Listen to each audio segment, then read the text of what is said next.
Welcome to our Italian Summer Shorts, a short series from amongst Romans to help you travel smarter, deeper, and cooler this summer.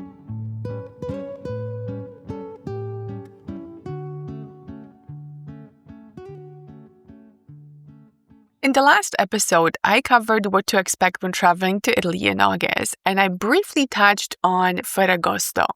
So it's an important holiday here in Italy, and I thought it would be a good topic for this episode. So let's dive into Ferragosto, what's happening, why it matters, and how to plan around it. So you might be asking, what is Ferragosto? Ferragosto, or Festa di Ferragosto, is a major public holiday in Italy, and like I mentioned, it's celebrated on August 15th. Now, what's interesting about this holiday is that the term Ferragosto comes from the Latin Feria Augusti, which is sort of like August rest, and it was named in honor of Emperor Augustus. So Augustus established this holiday in 18 BCE. That's quite a long time ago, and it was meant to be a period of rest after the hard labor of the harvest season. Over time, the Catholic Church incorporated this date to mark the celebration of the Assumption of the Virgin Mary. So many of the countries here in Europe, the Catholic ones, celebrate the 15th as the religious holiday. In Italy, it has sort of like a dual purpose.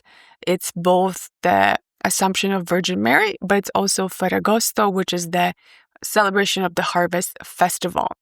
It's a very interesting holiday because it's rooted in both ancient and Catholic traditions, which are very much part of the Italian culture, and I think it's pretty cool. So during Ferragosto, a lot of people take time off, they go to the beach, and this is sort of like their height of summer. It pretty much means that you're not going to get everything done in August if you live here. If you're visiting, it's a bit different. I already mentioned this in the previous episode. So again, Ferragosto is marked by family gathering, feast, and various festivals. You might have fireworks. Basically, it's a day of rest for most people.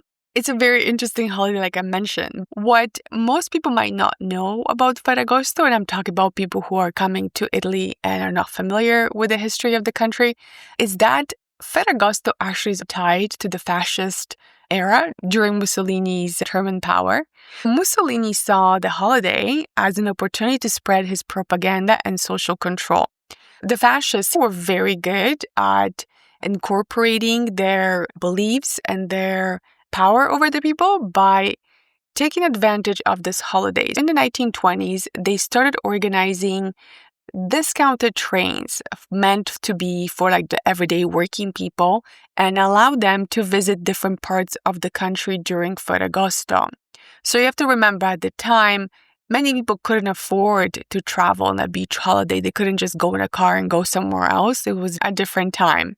These trips often included discounted tickets, 1 to 3 day excursions, and they were intended to promote national unity and showcase Italy's cultural heritage. So again, let's be proud of our culture, it's celebrated, and here are some discounts to help you actually go and enjoy it. Think of them as this fascist version of vacation packages, which I think, if you were at the time working very hard and you couldn't really afford to go somewhere, I think this would have been a great opportunity to do that. So I can see why it became so popular and people actually took advantage of it. It was very political in overtones during the Mussolini's time, but it's faded since then. So it's more about celebrating the summer and spending time with your family. And, it's a big day in the Italian culture, like I mentioned, and people take this as their time to take time off and go on holiday. So we already talked about August in the last episode. If you haven't heard it, I recommend you go and listen to that. But basically, if you're visiting during Ferragosto in particular, which is August 15 again, you might find that many businesses, including some restaurants, shops, and even some tourist attractions, might be closed on this date and possibly several days around it.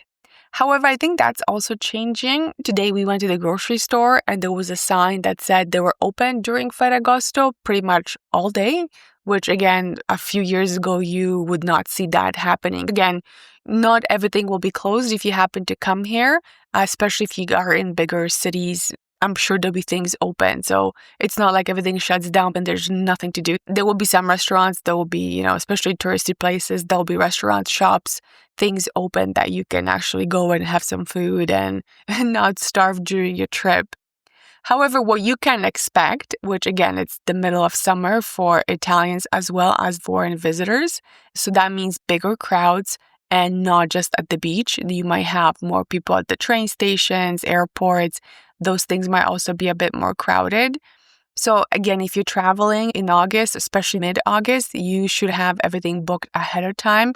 I really don't think it's good to chance, especially if you only have a short time in Italy and you don't want to waste many of your days on canceled plans or not being able to do something because you didn't realize it was a holiday.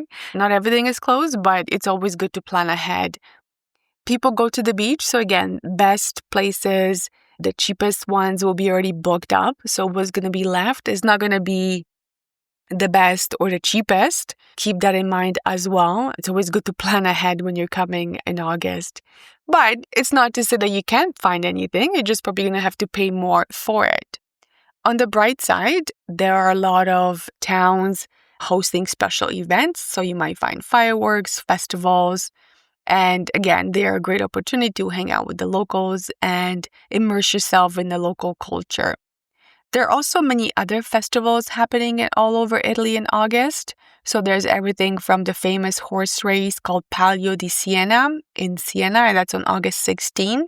There's a Ravello Music Festival, there is Regatta in Venice, there's a bunch of other attractions and different festivals and larger ones all over the country. This is a great time to enjoy the vibrancy and cultural offerings of Italy, especially if you're going to be traveling all over the country. I would say consider visiting less touristy areas. I've mentioned this before. I'm personally not a fan of visiting Rome in the summertime.